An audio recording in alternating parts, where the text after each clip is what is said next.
left him with a big mess, and well, that was simply all he could do. It was the best that he could do. Yet we stand here telling you that the best that he did was not enough, ladies and gentlemen. It was not enough to make the United States recover from the economical crisis. It was not enough to divide. He was campaigning, his whole campaign was based on putting Republicans and Democrats back together and creating the United States of America. Yet what did it do? It divided it even more than before. What we see here today is that a complete false assumption from said proposition, putting us on the Mitt Romney side. And what we're here to do today is show to you that Obama simply, the best that he did, what side proposition said today, is simply not enough, and that he does not deserve another 4 years because of the fact that he harmed the United States economically, and in my further speech I'll analyze how his foreign policy was just not simply the best that we can do. Alright, so before starting this, I'd like to first analyze the main points that came up within this debate. I will first analyze the economical point, then I'll move on to the healthcare aspect, and then in my speech I'll focus more on the foreign policies. Let's start with the economy. They simply stated that, well, he restored the job market, and that, well, it was a difficult mess that we left him with the Republicans. Once again, we are not Republicans, we're side opposition here. We're here to tell you why Obama does not deserve another 4 years. Yet, as my first speaker has already stated in her speech, he left it worse than ever, ladies and gentlemen. It has never been this high. There's never been such a high unemployment rate since 1982 within the United States, ladies and gentlemen. And we see that that is simply not the best that we can do right now. We see that if this is going to continue, if we provide him with another 4 years, with a second chance, where is this going to lead us to? Not back to the superpower that the United States once was.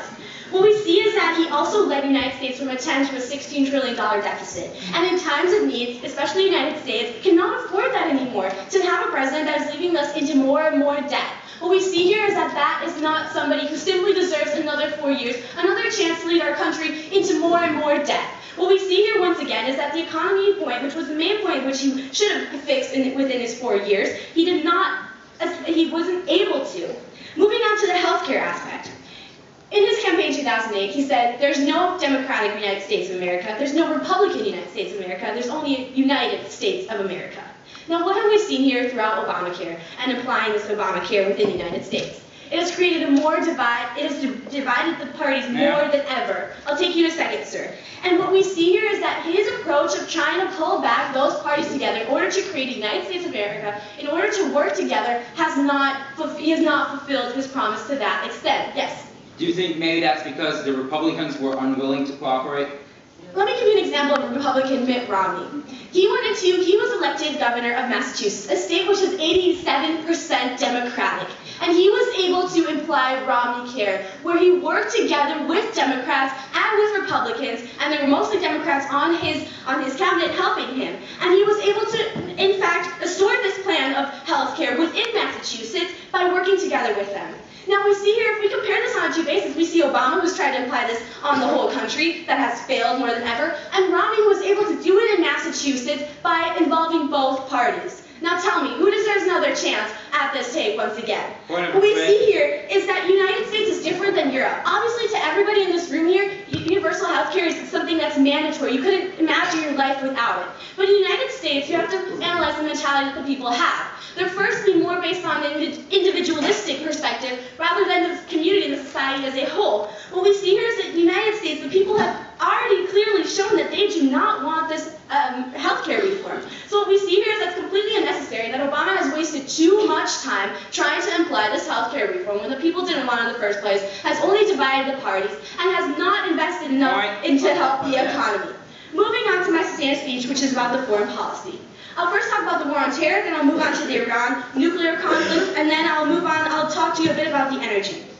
Okay, so the war on terror. What did he claim? He said he was going to pull out the troops and fight against Al-Qaeda and Taliban in Afghanistan and Iraq. Okay, let's give the props to him. He did manage to pull out the troops out of Iraq. But what he did not fulfill is to pull out all the troops out of Afghanistan. And Afghanistan is a major war that we see here, ladies and gentlemen. We see that he's only pulled 100,000 troops out of Afghanistan, but he's still in the process of doing that. What we see here is that we need a president who can act now. Obama isn't a short-term guy, and that's what the United States needs at the moment. We need to act now in order to be able to regain the power that the United States once had. What we see here is that even if we were to pull out all of these things, all of the troops, it would still be until 2014, and we do not see where the world would be by then. For example, let's take the Iran conflict, nuclear conflict. Obama claimed that he's going to enforce tough policies against them in order to prevent them from obtaining nuclear weapons. But just in September, the only nuclear power reactor within Iran has reached its full capacity, which means that they're able to produce nuclear weapons, ladies and gentlemen. What we see here is that they claim, yes, it's going to be all peaceful, but the United States needs to do something against this in order to prevent countries like having that. He claimed he was going to do it. Did he do it? No. Moving on to the last point, which is the energy claim. He said that in 10 years, the United States is going to be independent on oil from the Middle East. Yet, it's going to take until 2035 after a Wall Street Journal study. What we see here is that simply the best that Obama can do is not the best that the country can do. We believe that when the middle class does best, then the United States does best. And clearly Obama hasn't done enough for the country on terms of healthcare, on terms of economy, and on terms of energy and foreign policy. So do we believe that he deserves another 4 years in order to harm our economy more? Or do we believe that sometimes it just has to be the next guy's chance? For all these reasons, please vote against. Thanks.